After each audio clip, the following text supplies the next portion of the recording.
El artículo 18 de la Constitución nos da derecho a estar informados e informar sin censura, sin reservas y con responsabilidad. La investigación periodística nos permite encontrar evidencias para sacar a la luz verdades ocultas. Nuestra misión es presentar esas evidencias porque las evidencias nunca mienten. Amigos televidentes, tengan ustedes muy buenas noches. Esto es Artículo 18, donde solo cuentan las evidencias. Esta semana hemos preparado un informe sobre la situación de las cárceles en el país. A mediados de febrero se confirmó que las cárceles del Ecuador distan mucho de su intención de rehabilitar a quienes han cometido delitos y que en su interior ocurren múltiples vulneraciones de derechos humanos. En algunas de ellas ni siquiera hay agua potable. En otras no hay seguridad para los presos. Muchos son agredidos, extorsionados y hasta asesinados por otros detenidos. El ex subsecretario de Rehabilitación Social, Ricardo Camacho, puso el dedo en la llaga cuando permitió que varios medios de comunicación evidenciaran las falencias del sistema e hizo públicas sus diferencias con otras autoridades del Ministerio de Justicia. El ministro de Justicia encargado, Ernesto Pazmiño, admitió que la situación carcelaria es crítica, entre otras razones, por el hacinamiento y la corrupción de mafias al interior de los centros carcelarios, y pide la declaratoria de una emergencia carcelaria, y a esta petición se ha sumado la Defensoría del Pueblo. A continuación les presentaremos un informe sobre la situación carcelaria del país. ¿Qué han dicho las autoridades al respecto? ¿Cuáles son los problemas más urgentes a solucionar? ¿Y cuáles son las posibles salidas a la crisis carcelaria?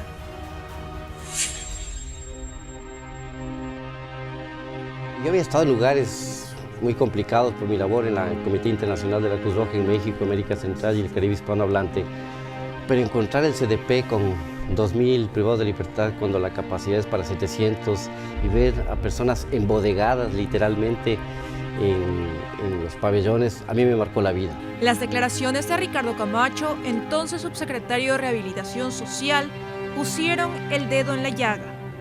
Según lo manifestado por Camacho, la situación con las cárceles es una bomba de tiempo, un sistema infectado por la corrupción y con múltiples problemas.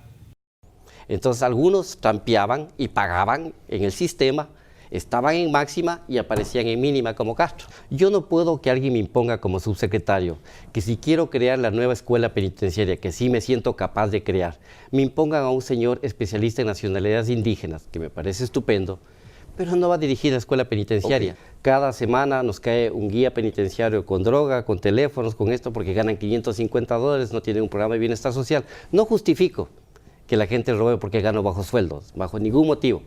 Pero si usted deja abandonado a un cuerpo policial, militar, se le va a dañar. Pese a las diferencias que se generaron entre él y las autoridades y su posterior renuncia, Ernesto Pazmiño, ministro de Justicia encargado, reconoció en entrevista con Daniel Borja del Noticiero 1 que desde mediados de noviembre, cuando recibió el liderazgo de la cartera de Estado, han podido detectar situaciones de corrupción en guías y hasta en directores carcelarios. En Ibarra no me duró ni 15 días el director. En La Tacunga tuve que cambiar al director de máxima seguridad porque permitió el ingreso de tecnocumbieras. Amanecieron ahí en plena fiesta.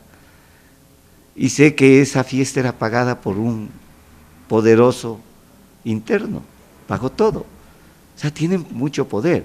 Pero que a pesar de las medidas tomadas, no resulta fácil recomponer un sistema en evidente putrefacción, por lo que solicitan la declaratoria de emergencia. Una declaratoria de emergencia nos permitirá superar 3 temas groseros que hay en las cárceles. Primero, el hacinamiento. Segundo, la corrupción que existe. Y tercero, establecer procesos técnicos de rehabilitación. La Defensoría del Pueblo, en su informe de rendición de cuentas de 2018, ya mencionaba que durante ese año había detectado hacinamiento que generaba ambientes propicios para el contagio de enfermedades, dificultad en el acceso a servicios básicos y falta de salubridad. Y señalaban una especial preocupación por los centros de rehabilitación social de Machala, Ibarra, Bahía y Guayaquil número 1, donde la tasa de sobrepoblación se llegaba a doblar y hasta triplicar. El pasado 27 de febrero, la defensora del pueblo, Gina Benavides, reiteró su preocupación por la situación del sistema carcelario, sumándose así al pedido de una declaratoria urgente de emergencia. Nosotros nos podemos unir a esta declaratoria de emergencia, a esta necesidad, pero lo que sí reiteramos, no puede ser ya la declaratoria de emergencia como se ha venido utilizando anteriormente, que ha sido simple y llanamente destinada a la construcción de infraestructura. No podemos decir que hay solamente un problema de eficiencia en la política y que es un problema menor. Este es un problema mayor. Estamos realmente ante una situación de violación sistemática de derechos humanos al interior de los centros, y esa violación sistemática de los derechos humanos está configurando lo que se llama una grave violación de derechos humanos, como es la tortura. O sea, no se trata de que solamente a una persona vayan y le apliquen métodos de investigación y agresiones físicas para que hablemos de tortura. A las personas bajo un ambiente como este, un ambiente donde no hay recursos claros para mantener la salud, la educación, el trabajo, donde hay prácticas como estas prácticas de registros invasivos para familiares y para detenidos, donde tenemos una tasa de hacinamiento tan alta. Y en esto creo que es fundamental. ¿Pero cuáles son todos estos problemas que se han detectado?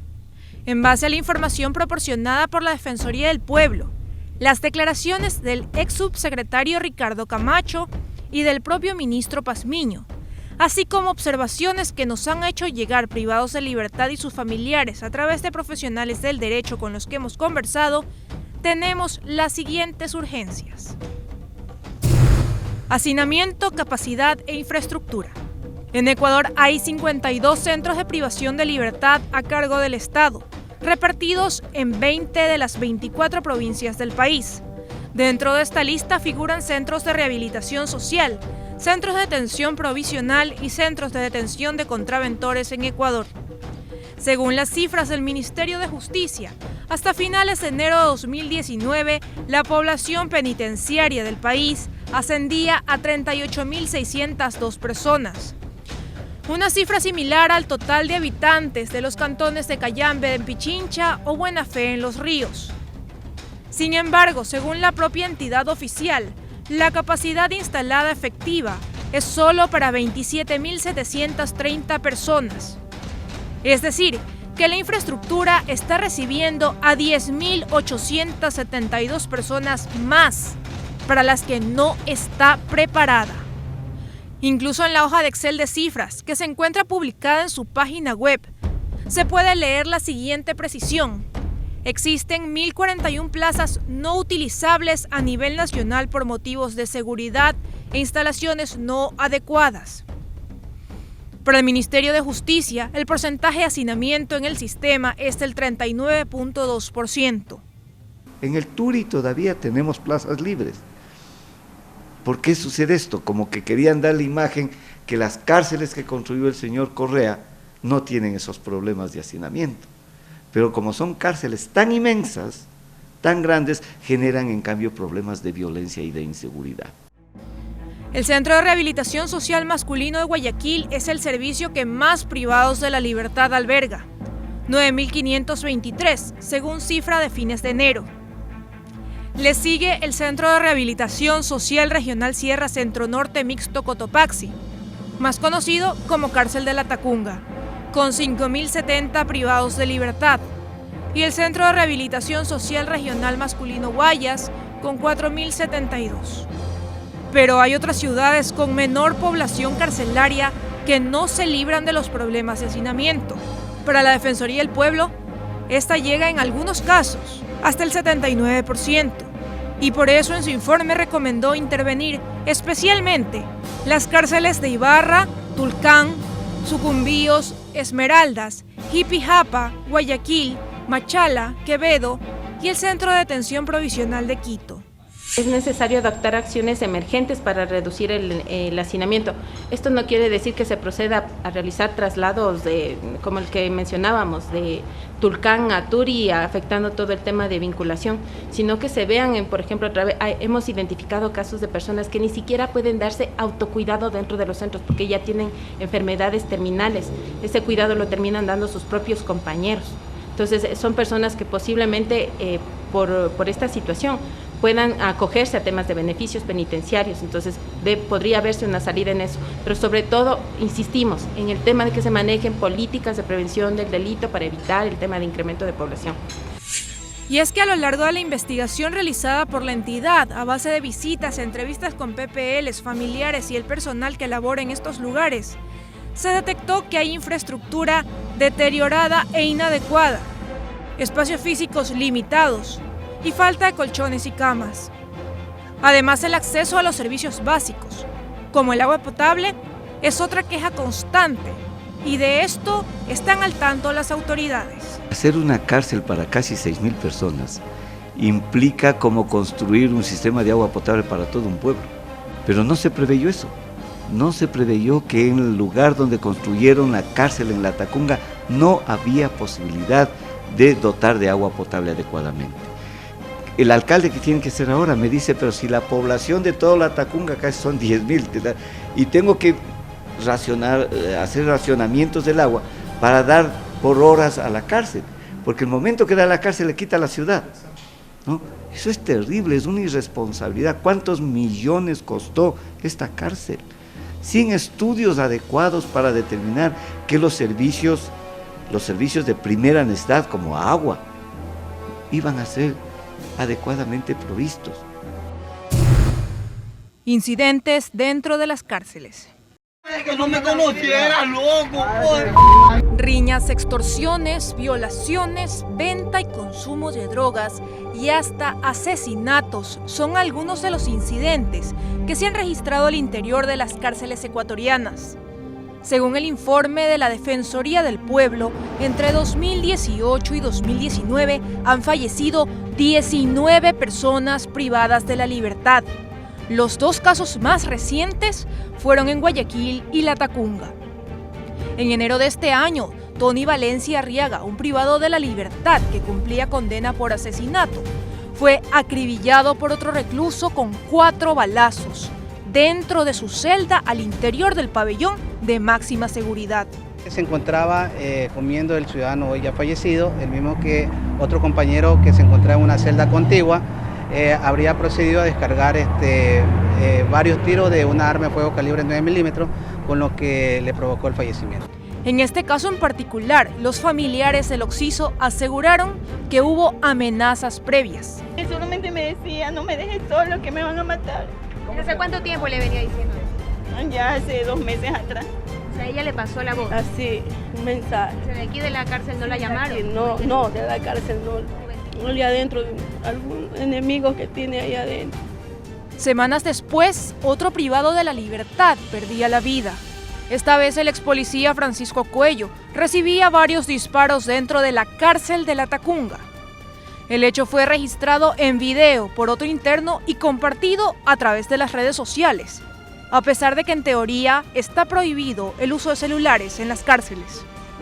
¡Ahí lleva el fierro, Ahí lo mata. Lo dejó. ¿Viste, hijo de puta? Otro más ahí, ve. Uy, 2 más le pegó ahí, pero ve. Uy. Y es que según el reglamento del Sistema Nacional de Rehabilitación Social, no se permite el ingreso de objetos duros y contundentes, punzantes y cortopunzantes, cigarrillos, sustancias químicas, dispositivos y equipos electrónicos con capacidad de transmitir datos, cámaras fotográficas, filmadoras, entre otros. Y tampoco se permite el ingreso de alimentos, bienes de uso y consumo y prendas de vestir, excepto en aquellos lugares donde no está implementado el economato. Pero a pesar de todas estas prohibiciones, celulares y otros objetos prohibidos siguen ingresando y comercializándose tras las rejas, porque de lo contrario no pasaría esto.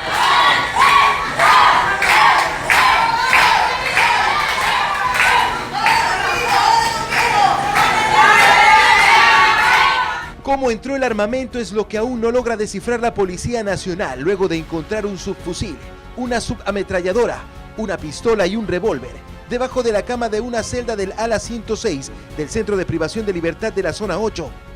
O eventos tan desfachatados como la reciente detección de una ambulancia que al puro estilo de un caballo de Troya pretendía ingresar cargada al Centro de Privación de Libertad de la Zona 8.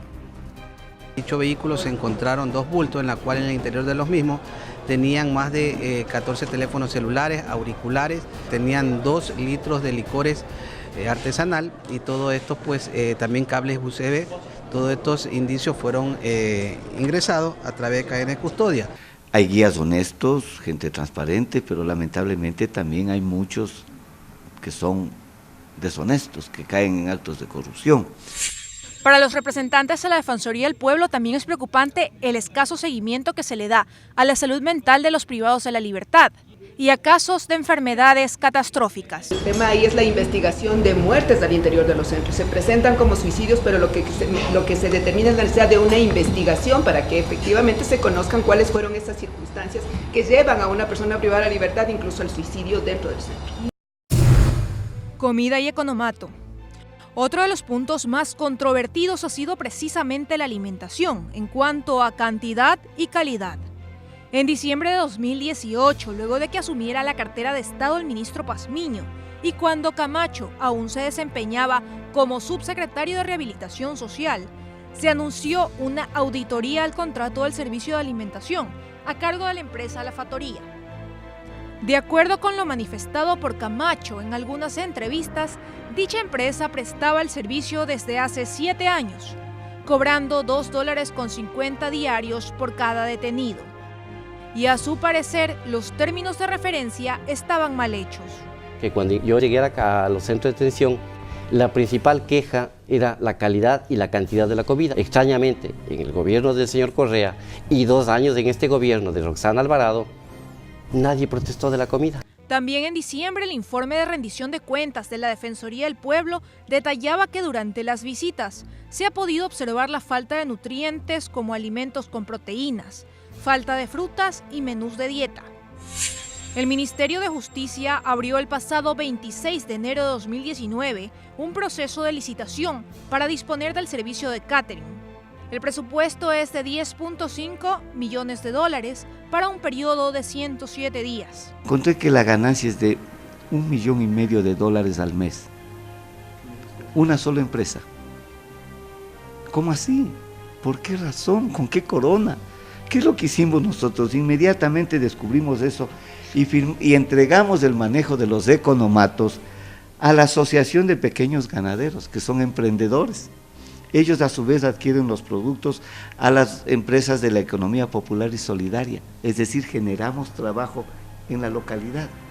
Y además de eso, esta empresa nos va a dejar un porcentaje alto de la ganancia para beneficio del servicio. Los economatos también fueron criticados. La Defensoría había precisado en el informe que no en todos los centros de rehabilitación social funciona uno y que donde existen, la mayoría de los alimentos tienen poco valor nutritivo. El contrato de los economatos está a cargo de Provisali, cuyo administrador es también accionista de La Factoría, la empresa que tuvo a cargo el servicio de alimentación. $50 te deposita un familiar, máximo por mes. Hemos cambiado en el nuevo reglamento con el señor viceministro y ahora de acuerdo al salario mínimo y si estás en mínima, mediana y máxima tienes un poquito más de dinero. Revisiones. Otro reclamo durante algunos años por parte de los familiares de los privados de la libertad ha sido el uso de revisiones invasivas para permitirles el ingreso a los centros de privación de libertad. Pese a que existe la tecnología suficiente para no tener que hacer revisiones manuales o de cavidades. En las 3 regionales se dan revisiones invasivas y eso es preocupante. A favor de que se sancione, se investigue y se aplique lo que tenga que aplicarse en relación al cometimiento de delitos. Pero de ninguna forma vamos a justificar que se promuevan tortura, tratos crueles, inhumanos y degradantes en contra de las personas que se encuentran dentro de los centros. Solo un material muy raro como de madera, de tagua, no podría identificar. Que se vaya el 1% sí, pero si por la puerta grande me entra la ambulancia falsa, con todo lo prohibido, más el señor fiscal, no Camacho, dice que entró armas y que entró droga. Explíqueme usted. Ahora vamos a un corte comercial, pero al regresar les contaremos qué es lo que se espera con la solicitud de declaratoria de emergencia en el sistema carcelario. Recuerde que si quiere ver la documentación a la que hacemos referencia en nuestro programa, puede escanear con la cámara de su celular el código QR que aparece en pantalla.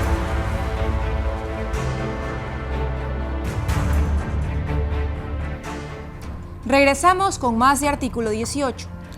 Detectados los problemas más importantes, es hora de apagar el incendio. El ministro Pazmiño anunció que iba a solicitar al presidente Lenín Moreno la declaratoria de emergencia, medida que la Defensoría del Pueblo respalda. Pero, ¿qué se pretende con esta declaratoria? Las dos últimas declaratorias de emergencia carcelaria se efectuaron en junio de 2007 y en agosto del 2010. Y como respuesta a estas declaratorias, se construyeron 3 centros de rehabilitación social regionales en Guayas, Cotopaxi y Azuay, con una inversión cercana a los $200 millones. Sin embargo, el ministro Pazmiño se mostró enfático al decir que la solución no es construir más cárceles, sino optimizar recursos en el funcionamiento de las actuales y cambiar el modelo de rehabilitación social del país para que se cumpla con su cometido. Asimismo, aseguró que se están evaluando maneras para descongestionar las cárceles. A continuación, les mostraremos algunos de los criterios que manifestó en su entrevista con el periodista Daniel Borja del Noticiero 1. El decreto de emergencia que ingrese la policía y el ejército. Y en un par de meses dejar saneadas todas las cárceles. Formados agentes en ética, en moralidad. Formados agentes en especialidad en seguridad interna en las cárceles.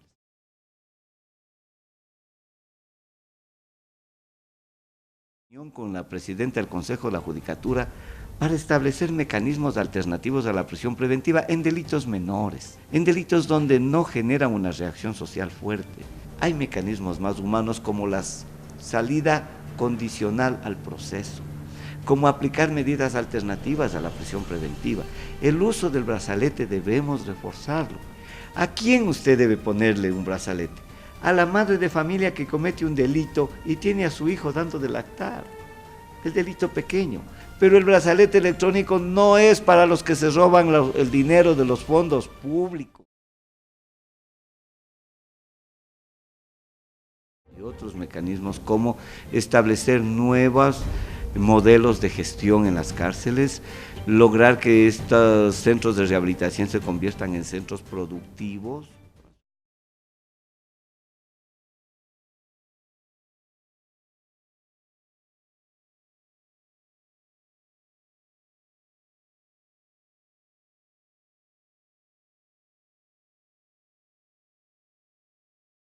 Pueden hacer maravillas. Hasta aquí el informe. Hay muchas ideas que han sido propuestas para mejorar el sistema carcelario en el país. Por ejemplo, hoy que tanto se habla de concesionar al sector privado determinadas actividades, no estaría de más barajar la idea de que las prisiones sean administradas por privados y así convertir a las prisiones en lugares donde los presos tengan un oficio, donde no estén vagos sin hacer nada o pensando en cómo delinquir mejor, que tengan un oficio por el que recibirían una remuneración que podría ser entregada cuando recuperen su libertad o que sirva para la alimentación y educación de sus hijos. Un lugar donde los presos no sean abusados por autoridades inescrupulosas. En definitiva, un lugar donde la esperanza sea parte de una verdadera rehabilitación. Otra idea es clasificar los centros carcelarios por la gravedad de los delitos cometidos. Así se evitaría que estén mezclados asesinos, violadores o pedófilos con carteristas, ladronzuelos o padres que simplemente han incumplido con la pensión alimenticia de sus hijos. Pensemos en prisiones de máxima seguridad, media seguridad y mínima seguridad. Seguro, ideas hay muchas y todas pueden ser discutidas. La única idea que debe ser descartada es la de mantener las cosas como están. Esa es una pésima idea. Esto ha sido todo por hoy. Tengan muy buenas noches.